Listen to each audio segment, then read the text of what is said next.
morning. This is Gaming Perspectives with Saul and Jolene. And today we're talking about keeping track of your stuff. Your stuff in RPGs. That's tabletop RPGs. Well, it could go for role-playing games in computers, but it would keep track of it for you. That's true. That's true. My question is, why do you have to keep track of your stuff? That is a good question. And I think in the old times, before computers and stuff, back original D&D and AD&D, and probably into second edition. I guess second edition lasted until the third edition came out, so 2000. So before that, I think computers weren't a big part of everybody's daily lives. I mean, all the time. I mean, sure, by the time about mid-90s, people were using computers to write papers and stuff like that, and became more available. But still, a lot of people didn't use computers for like all kinds of different other stuff. What does that have to do with keeping track of your stuff? Well, I don't know. I have no idea. But I was thinking, like in modern computer games, it keeps track of all your stuff as you go along and play, and you could probably use some sort of computer, or like, for example, what is it? Okay, you've gone off on a way tangent. No. So there's this thing called, I forget what's that app for Dungeons and Dragons that people use all the time? I don't know. Oh my god. I can't remember. But there's this thing where you pay a monthly subscription and Roll20? No, it's not Roll20. It is they just got bought out by Wizards of the Coast, by the way. Oh, D&D Beyond? D&D Beyond, exactly. So you would have your character sheet on this D&D Beyond, and it would keep track of all your stuff, and it would be like an electronic character sheet, right? But I guess you would still have to keep track of stuff. So why do you need to keep track of your stuff? Well, because in the old days of D&D, you would have certain items that would help you out in certain situations. So you would have a list of stuff, equipment that you would have on your character sheet. Now, because back in the old days, the treasure tables were so, back then it was kind of like Monty Hall. You would roll randomly on this table and you would get all this stuff. And after a while, you would have accumulated a lot of stuff because you're always adventuring, you're always doing stuff, and during your adventures, you're getting all this stuff. And I remember me and my friends back in the old days, we had wagon fulls of stuff. That would make it hard to adventure with a wagon. Well, we also had a hire leads to, man the wagon. So while we were off adventuring, they would kind of kick back and... No, we wouldn't take the wagons adventuring. We would like go from town to town. And not too long ago, I come across a sheet that said wagon number 2. Oh, and it had a list of stuff that was on it. That seems a little excessive. Well, I mean, that was it. That was, we were playing D&D by the rules, at least by what my brother interpreted as the rules. And so he was rolling on these tables, and he would give us the items that we rolled. And we were so rich and had so many things that we needed wagons to carry it all. Plus, the rations and stuff that we carried as we went on venturing. A little while later, they redid the rules because he was using the original D&D rules. AD&D changed it so you didn't have wagon loads of stuff, but you could accumulate a lot of items. And I think what happens is that sometimes it's like overload, right? There's too many things on your list that you like some stuff we couldn't even use, right? It wasn't like good for us. Not good for us, but it wasn't optimal for us to use. Did you ever think of selling something? Yeah, I don't know why we didn't sell it. I don't know what happened. I don't know why. We were greedy little boys. I guess we were young. We're supposed to get stuff and keep it. A while ago, Mike, one of our friends, asked us a question on Facebook and said something like, why do we keep track of all this stuff? And how does that impact the game that you're playing? I didn't think much of the question. I didn't think much of the subject, so I didn't say nothing. Then I was thinking, there's different games use different ways of getting rid of these lists of stuff on your character sheet, right? There's no need to become an accountant to list all this stuff and keep track of how many torches you have, how many arrows you shoot, or how many coins you have in your purse. Now, I played a few games that tried to do away with treasure. For example, The One Ring. There's no gold coins in The One Ring. There's treasures, and a treasure is very abstract. It doesn't tell you what that treasure is. It's just there's treasures are worth 1, 2, 3, 4, or 5. Well, they've the One Ring did away with the idea of carrying stuff. I mean, technically you have it, like, but it goes by what is your. They don't call it class. What is your economic level, right? Right. You're either poor, how you're living, how you live, and if you play a Hobbit, you choose like what is it? What's wealth level. I think the wealth. I think it gives you a wealth level. It gives you yeah, and it. So if you because when I played it, I played a like a Frodo kind of like character. Yeah. So I didn't have to worry about money, and I could just buy stuff, right? Yeah, yeah. Because my family was wealthy. Right, and So I think you didn't have to keep track of anything. Right. You just did it. Right. You could afford it. I kind of like because the idea of having to write down, I have 3,000 gold coins, because 3,000 gold coins is going to be heavy. Right. So that's going to be in your backpack. You're going to want to put that into gems, people, just so you can carry it easier. That's what we used to do. Which is what we do when we play 5th edition or even Pathfinder with the boys.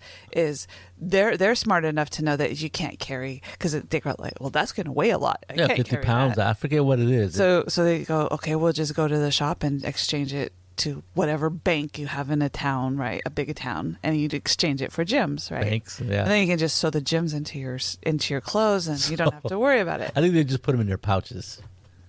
Well, I sewed them into my clothes. That way, I had them. No one could take them, and I had them. No, they could rob you of your clothes. So I think that's a very good example. Is the One Ring, right? You have this system where you have a wealth level, and which really bothered you when we played it, because you were a horseman, but you weren't the right wealth level to have. No, I wasn't a horseman. I was just a man of the wild or whatever. So I was not subsistence, but I was one above it. One above it, right? There's like poor Marshall or something. Yeah, something like that. And there's like poor, and then there's like you're making it. But you wanted to have these nice riding horses. I wanted a riding horse, and Shannon wouldn't give it to you because of your wealth level. Well, it was also my they also have this thing, I forget what it's called, but it was a different. You had maybe it was wealth level. Right. I think you're right. So I couldn't afford a horse, or to keep that horse is basically. I think he let me have a horse, but it wasn't the war horse that I wanted. Right. So it was still a horse, so it was still pretty cool. That game, the One Ring, it brings it down to just these very abstract, economic levels. And depending on your economic level, you could afford it. And if you didn't, you couldn't afford it, right? But then there's you collect treasure. You actually find treasure in the One Ring, even though that's not the primary basis of the game. You do find things that are worth treasure, and it will tell you this is worth 2 treasure, and the way they say it in the One Ring, 1 treasure is good enough for you to live very comfortably for a month. I'm like, okay, so that's still kind of abstract. Is that enough to, like, let's say you want to blow the whole treasure on a horse? Is that one? Is that enough? I think they do figure. They give you tips on how and what you could afford and stuff. So I thought it was interesting, and I kind of liked it because the whole idea of the One Ring isn't about going out and killing monsters and taking their stuff. That's not what the basis of the game is. It's about doing something a little bit more loftier than being a murder hobo. It's about trying to fight back the evil, and that's the primary basis of the game. And so when you eliminate that whole, I need to hunt for treasure to be able to afford this or that, it kind of helps. I'm making this arrow. No. he's using arm signals at me. I'm not sure what you call that. It kind of zeroes in on the fact that that's not the kind of gameplay or kind of role-playing experience that the One Ring is trying to convey. Right. So there's other games that kind of do the same thing that the One Ring does. Feng Shui, for example. Which Saul and I have already talked about this when we were talking about this subject together. Right. I really like the way Feng Shui does it. I mean, they do track some things, like there's the tracker for your time. Every move you make costs you 3 things. 3 shots. Yeah, there's different things like that. That's in combat. But you can always pick up something and use it as a weapon, and there's always guns. if there's a gun, you can use it, right? And there's always guns because it's feng shui. You don't have to count your bullets or anything like that. I think if you roll a 1 or you get exploding bad dice or something, then then your gun jams. Yeah, something bad happens. Right. I think it's box. No, it's a snake eyes. Yeah, is bad. Right. Yeah. Right. But I think that I like the way that game does it because I don't have to worry about if I have enough ammunition. And we've never really played that way where you have to track every single bullet or anything like that. As far as I know, as far as I remember, Saul's not like because it slows the game down, right? If you have to count your bullets. Well, we've never really played a game that that was like part of the rules. Right. I think, no, we've never played. But I like feng shui because when you're in a Hong Kong action movie, you're not necessarily going to have everything you need with you, or your gun's going to run out of bullets, so you're going to have to pick up another gun. And it's always available if there is one there, right? Or you could pick up something else and use an improvised weapon. Yeah, I'm not too sure about the Feng Shui 2, but I'm pretty sure, I'm more versed in the original version. And they would have, like, if you were a gun-toting person, they would have, like, lightning reflexes where you could reload.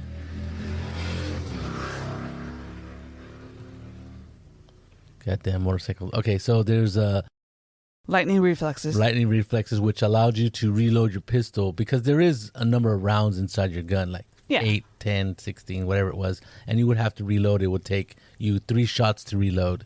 And then there was lightning reflexes, which lowered the amount of time it would take you to reload. And then you could take different levels of it.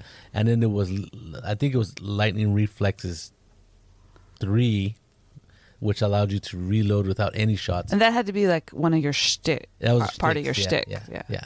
That was pretty cool. And like I said, there's other ways of handling consumption of goods, right? Right. Like I'm gonna shout out to Mark Hunt, who makes quite a few games. He really likes the old school games, so he does. He runs games using the old D&D, whether that's AD&D or whatever. But he made a game called The Front, which is a World War II RPG. It's really small. It's like 20, 30 pages, and it's in a small digest format. But instead of having to keep track of bullets, like in the military you would have to keep track of bullets, I don't know if he invented it, but he uses a die. And for what happens is that you start off with a certain kind of die type. For example, you have a M1 Garand, a rifle. It is a die type 8. So you every time you roll to shoot, you would roll a D8. And if you roll a 1, that means you go down to the die 6. And if you roll a 1, whenever you're using that weapon and you roll a 1, you do go to a die 4. And then if you roll a 1 on the die 4, you're out of bullets. But he also expanded that to like things like the Jeep, like the American classic Jeep that roamed Europe during the war. There was thousands of them, if not hundreds of thousands of Jeeps out there. And he does the same thing. Like if you for gas or maybe it's going to break down, he uses that kind of mechanic where you will always roll this die type for to see if you run out of bullets or run out of gas or it breaks down. And I think that's pretty neat because you never know when it's going to happen. Right, just like in real life, except you can watch the gas gauge, right? Well, you can watch the gas gauge unless it's broken. But but because like in the movies, it's like what is it? It's something that you throw in just to it makes it dramatic, makes it more interesting, right? And that's what it's about. And I really like that system, and I thought it was really ingenious, and you do that for everything. And that makes it kind of easy because it's each time you're rolling something, you have to keep track of how many bullets you've shot or when how often do you have to clean your gun and blah blah blah and all that kind of stuff. Well, yeah, exactly. But what I like about that is that you don't have to refer to your sheet all the time, right? Which is a good thing because when you're role playing, you're in the moment, you're doing your thing, and you're bouncing off each other's ideas, and you're role playing in the game, and then combat happens or whatever happens, you go, oh, did I run out of stuff? And the simpler the system for that, what is it? The less you break out of role playing and go to like accounting 101, right? Let's say you're playing some military simulation game, war game or whatever, or not war game, but RPG. Oh, I just shot I just shot. I went with full auto. I just shot 30 rounds out of my M60 machine gun, whatever. So you're like, okay, I still have 56 bullets left. Well, that alone, when you have to refer to your sheet and mark off all these little things that you use, it kind of breaks you out of that whole role playing experience. Where if you just like, oh, you're rolling the die to see if you run out of bullets. Okay, I did it. I'll keep shooting. Oh, that has more to do, well, maybe with the system, but more to do with the GM, right? Because it depends on how strict they want to be on, did you pick up all your arrows? How many clips of ammunition are you carrying in that bag, right? How many have you used? And I need you to mark it off as you use them. And when I was doing research on this, I found all of these guys talking about, and they were like, it's totally normal. How do you keep track of all this stuff? And they had all these different ideas, right? Someone said, go to the dollar store and buy the little pebbles, like the little clear beads, and give them out, right? And each one is a denomination, or these are your arrows, get different colors so everybody at the table can see what you have. And I'm like, okay, that just sounds ridiculous to me, because okay, I used this arrow, here you go, I'm going to go pick it back up, so I'm going to put it back, right? That kind of thing. And then one guy goes, well, how do you keep track of it? And this guy's like, well, I just have them write it down on the sheet. And one guy goes, well, then you just have to keep erasing it.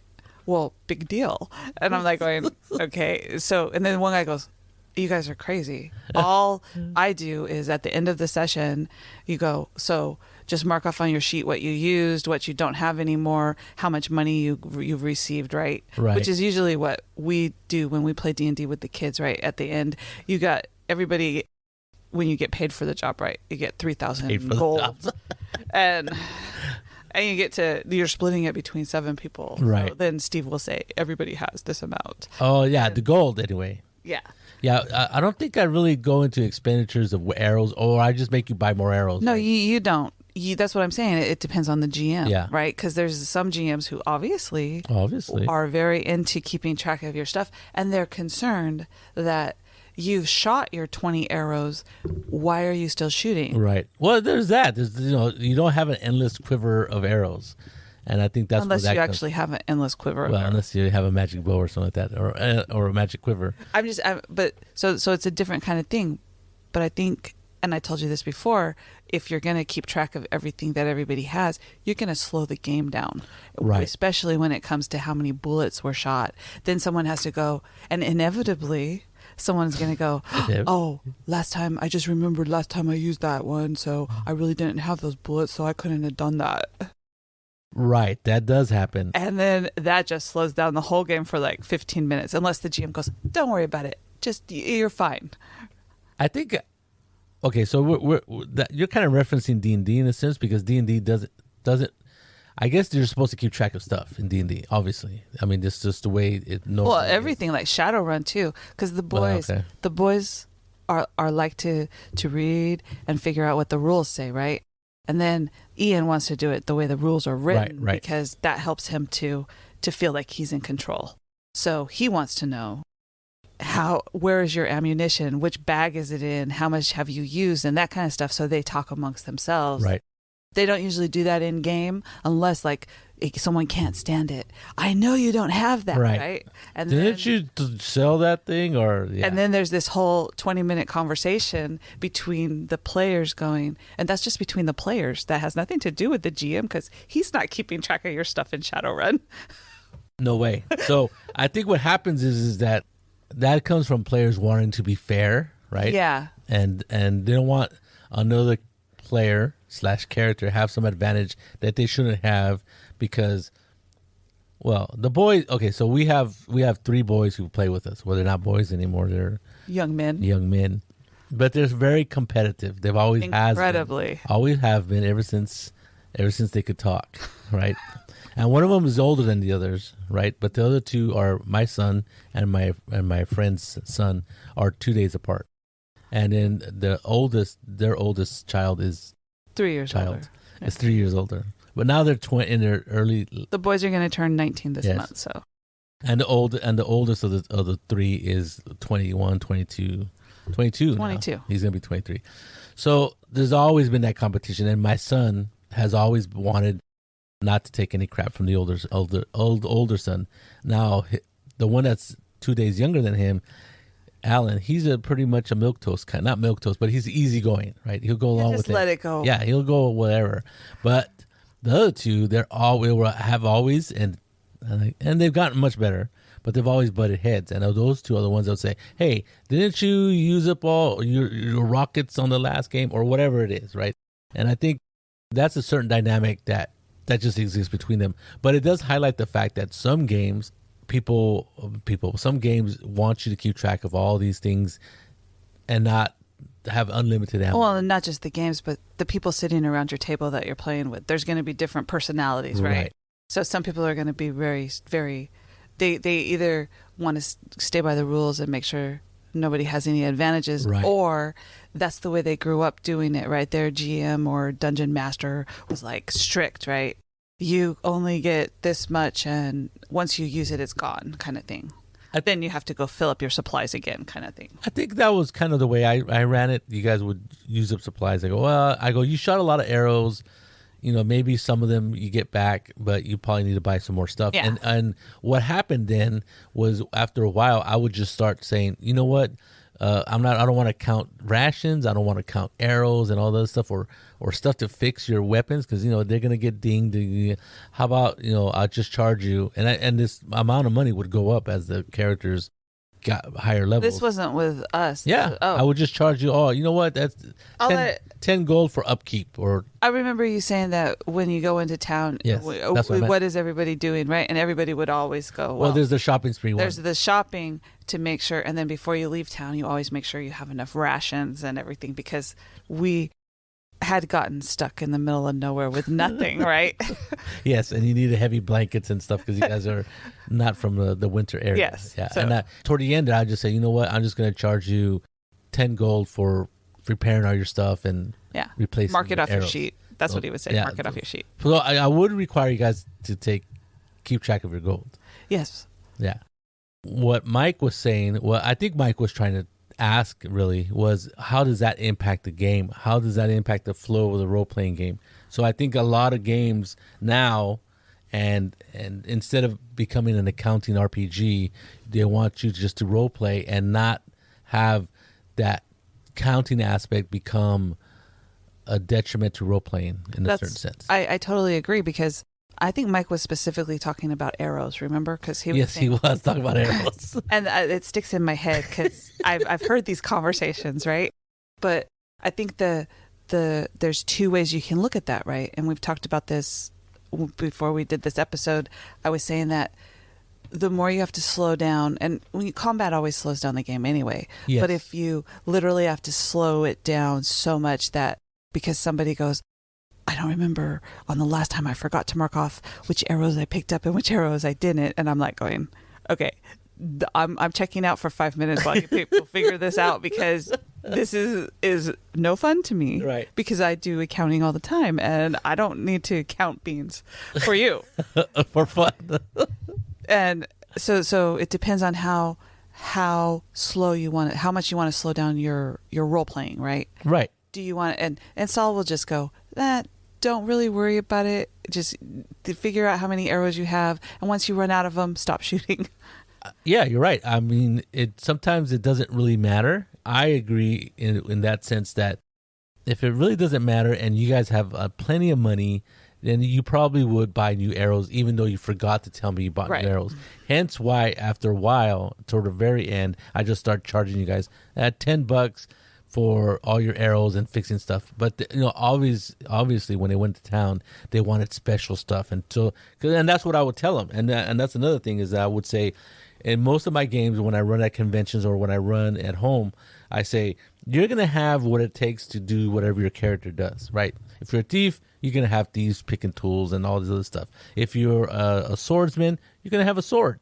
If you're a gunman, you're gonna have a gun. I'm not going to ask you to buy unless you want something special. Then you gotta have to tell me or write it down. And then when I run at conventions, I have a pre-gen sheets and they have stuff on them usually. Right.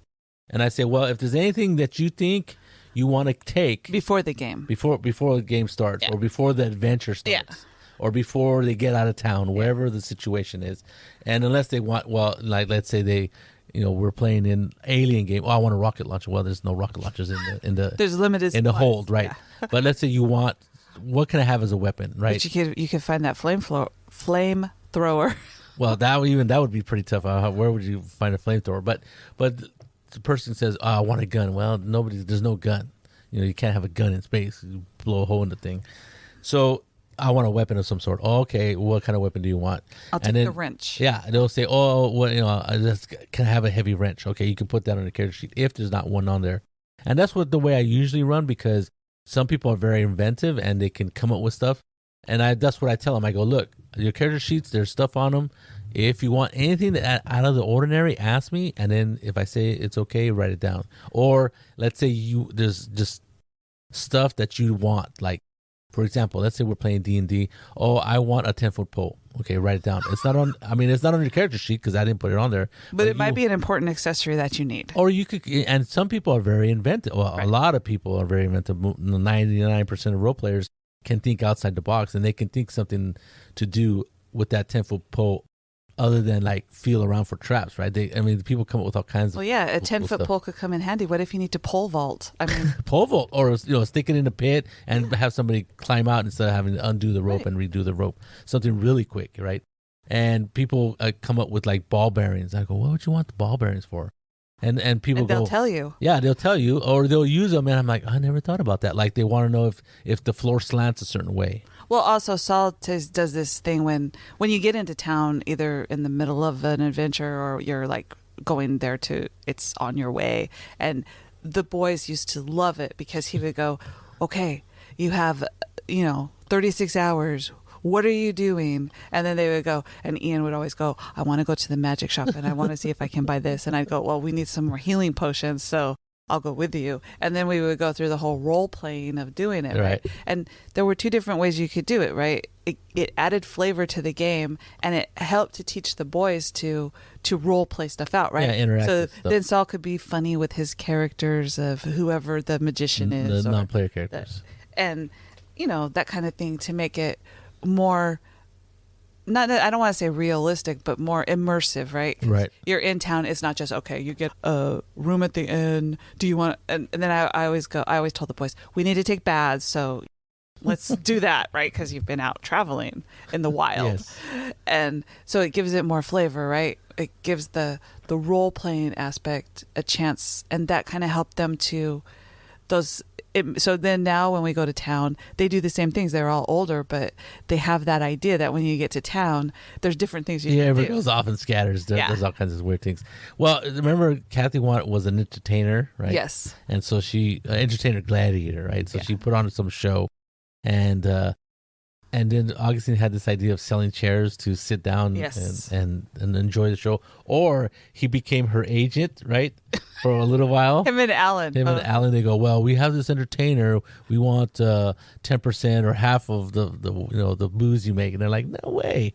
Well, how about if we charge to get in? And they're like, we'll give you half. And they worked out all these deals. I'm like, okay. Then they bought all these chairs, and then they put them inside of the pavilion. I got to get rid of that pavilion. So they could take it with them.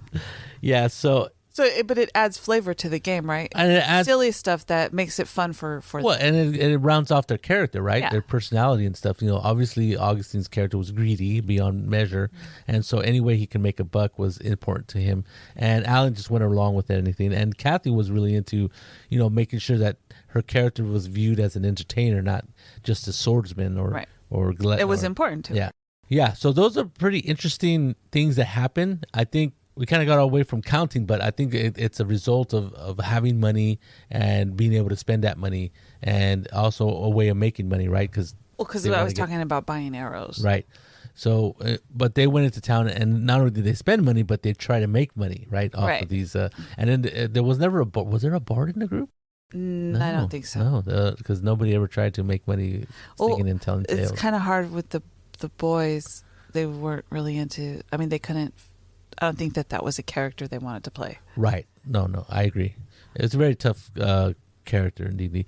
But what you're saying also is that usually when you're counting stuff, it kind of takes away from the role playing aspect of the game.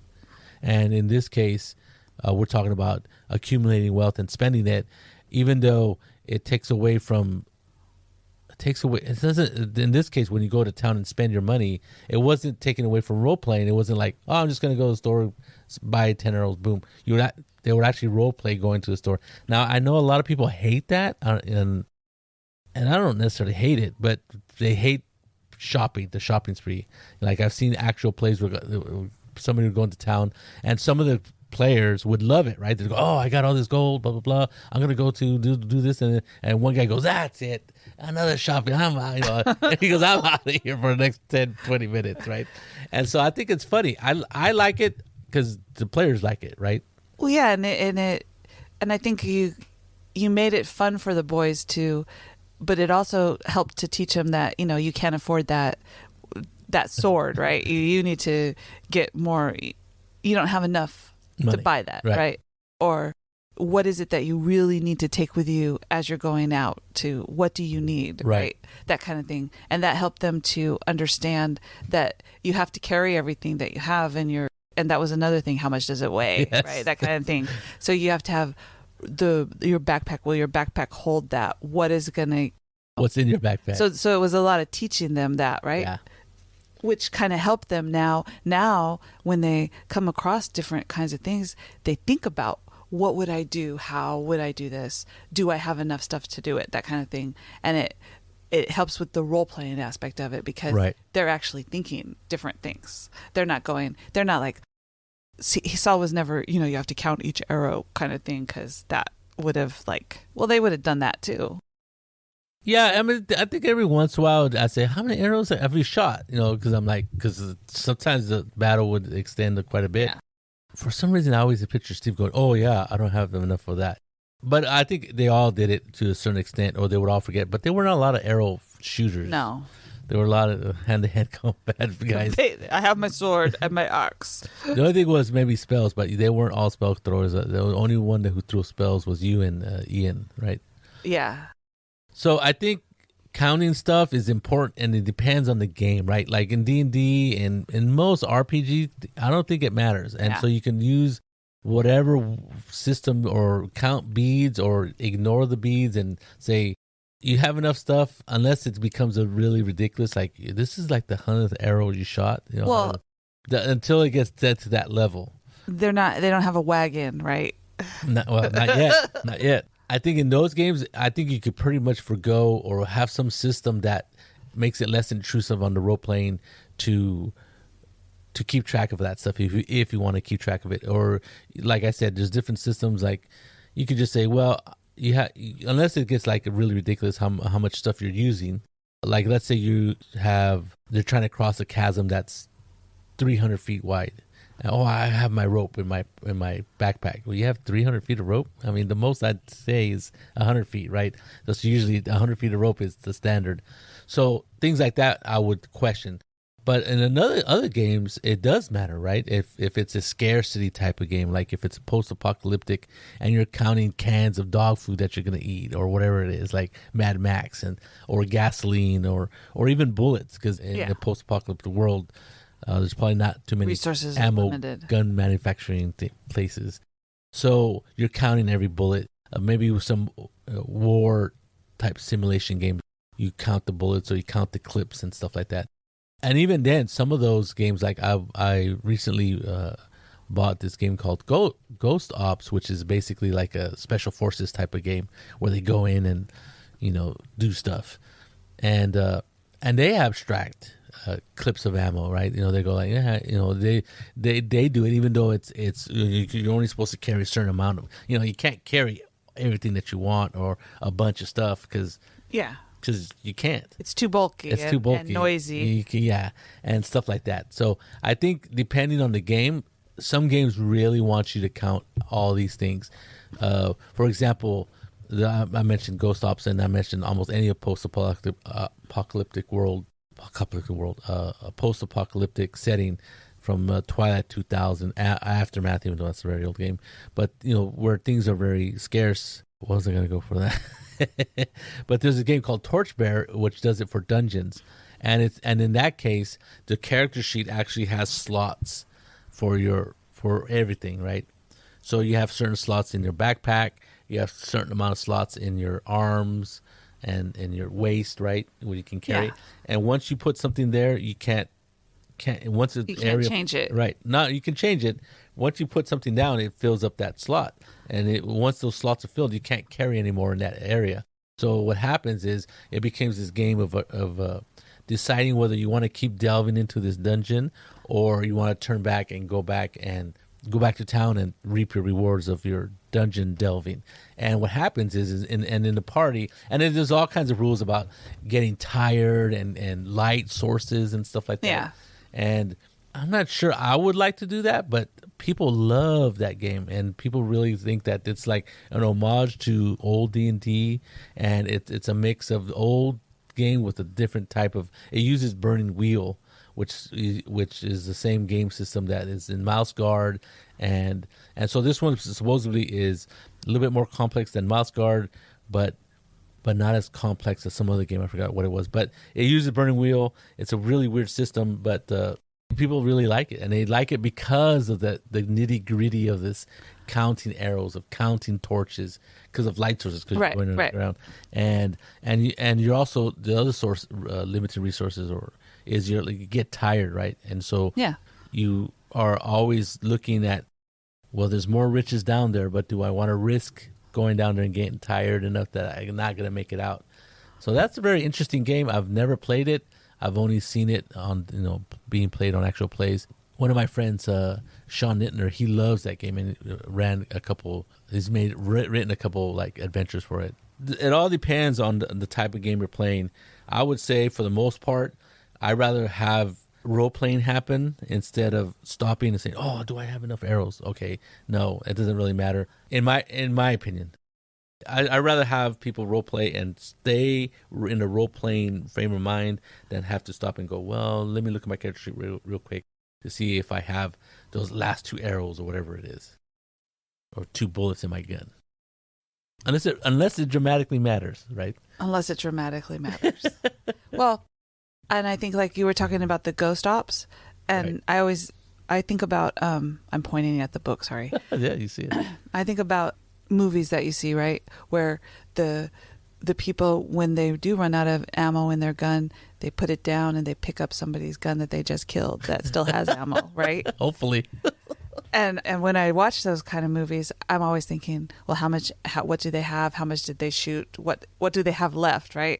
And then sometimes in the movie, they just go and they keep shooting, and I'm all, well, they should have picked up a gun with more, or they run out of bullets, right? And they should have picked up some other right. gun, right? But I only have thought about that since we play with the boys a lot. That's when it actually came to me that you could do that, right?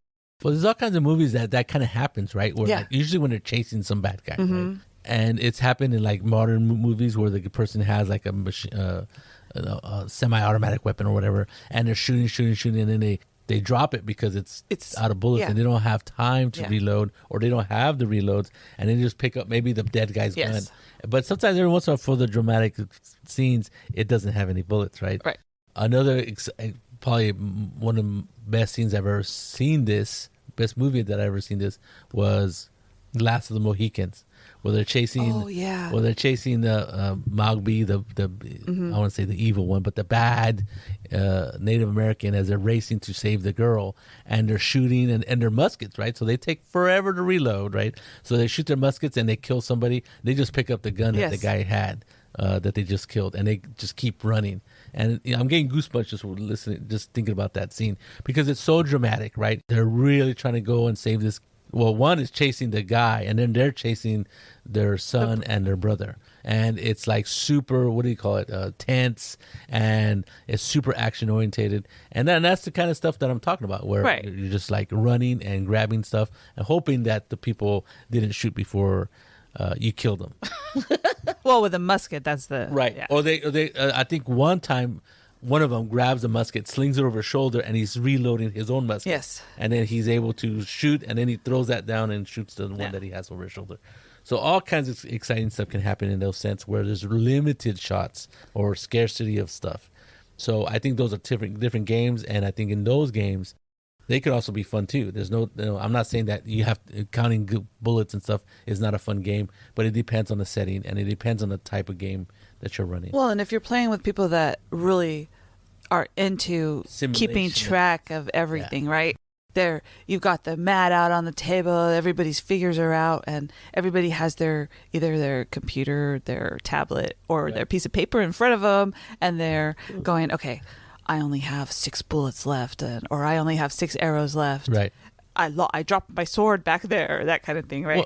Well, like Alien, which is a newer game, you keep track of everything. Well, because you kind of have to. It doesn't matter; you're going to die anyway, so it doesn't matter. Well, that's part of the what is it? The tense, right? The stress. The stress. I was going to say tensity.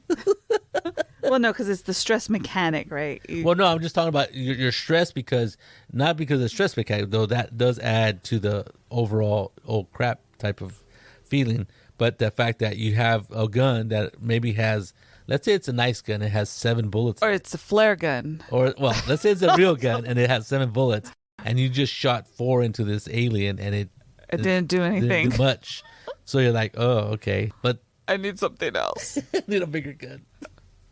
So I really like I really like this topic because it at the very at first looking at it doesn't mean much, but it does impact on role playing and how the game plays and how people they break that fourth wall, right? They're in the moment, they're playing this game, they're immersed in the game, and then somebody says, "Oh, do you have enough bullets to do that, or do you have that piece of equipment?" And you're like, "Oh, let me look at my character sheet," which kind of might throw you off or kick you out of that immersion, which is not good for role playing in a certain sense, to stay in the moment or stay in the game.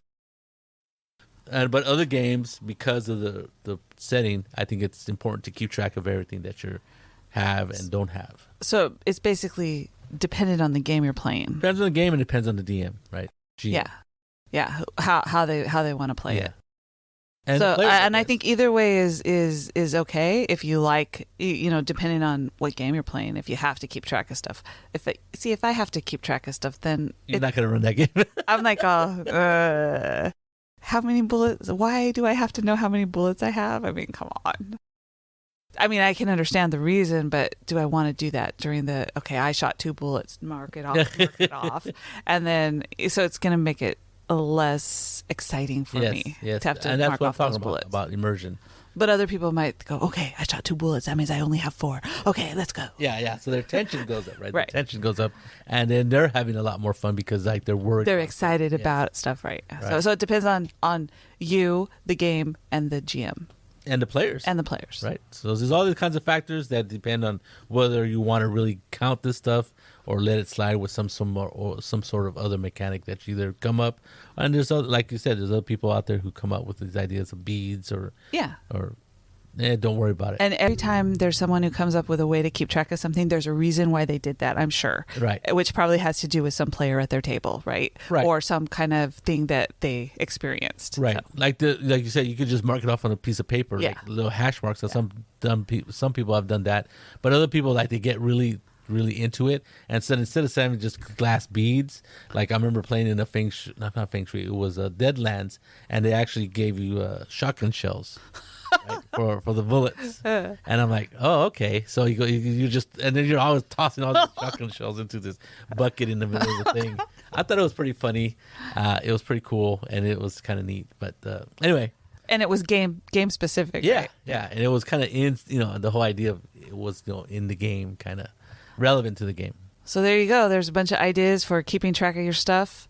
I guess that's it. That's it. Have a good day. This is Gaming Perspectives with Saul and Jolene. You have a good day.